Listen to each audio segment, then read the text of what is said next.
there, welcome back to Mind Muse Audio, your space for bite sized, no fluff, real talk summaries of life changing books. Let's be honest, most book summaries online are an hour long, and let's face it, we don't always have that kind of time. That's why I've packed The Body Keeps the Score into 10 minutes so you can heal, reflect, and level up, all while doing dishes or walking your dog. Now, let's talk trauma because whether we admit it or not, we all carry stuff: childhood mess, adult breakdowns, silent scars, and this book, it doesn't sugarcoat it. It shows you how trauma literally reshapes your brain and body, and more importantly, how you can begin to take your life back. By the way, the author's name is Bessel Kolk. Let's get into it. Big idea number one: trauma isn't just in your head, it's in your body. Sounds wild, right? But trauma literally lives inside your nervous system. Your brain rewires, your body stays on high alert. You're not crazy for feeling triggered. Your body is just trying to protect you from pain it remembers. Ever had a moment where someone said something harmless, but your stomach dropped like you were falling off a cliff? That's your body remembering, even if your mind doesn't. Practical advice: stop telling yourself to just get over it. Trauma isn't a thought you can delete, it's a survival response. Start with self compassion, not self blame. Big idea number two: childhood trauma rewires how you see the world. Think of it, think of your childhood brain like wet cement. Whatever happens, abuse, neglect, abandonment, gets stamped into the foundation.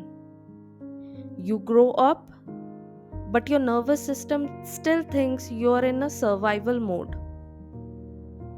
So maybe you're a people pleaser or avoid conflict like the plague, or you keep dating emotionally unavailable people.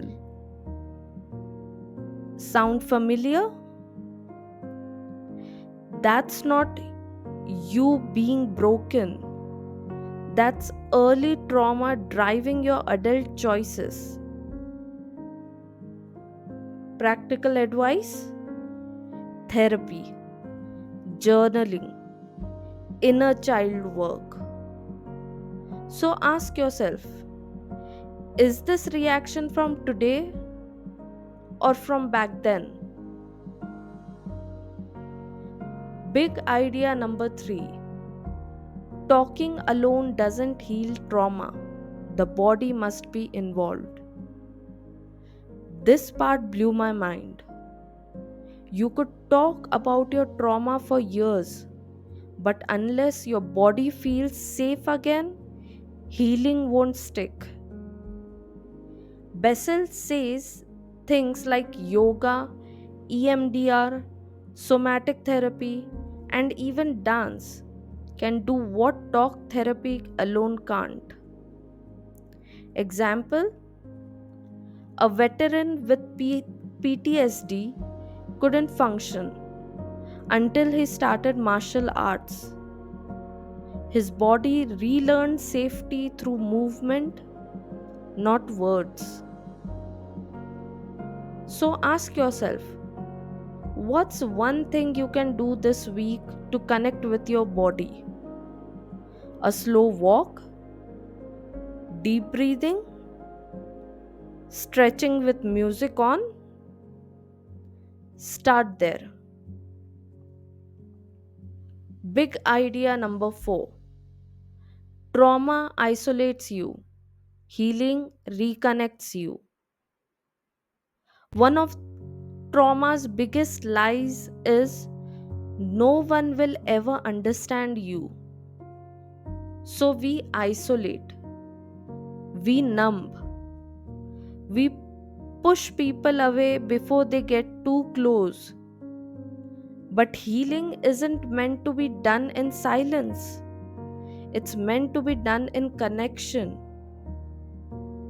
Whether it's a support group, a safe friend, or even turning into content like this, you deserve to feel seen.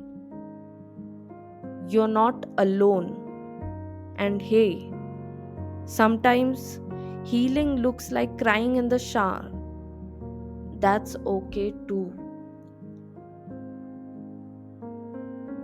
Big idea number 5. You are not your trauma. You are your comeback. Let that sink in. Your past happened. It hurt. It shaped you. But it doesn't have to define you.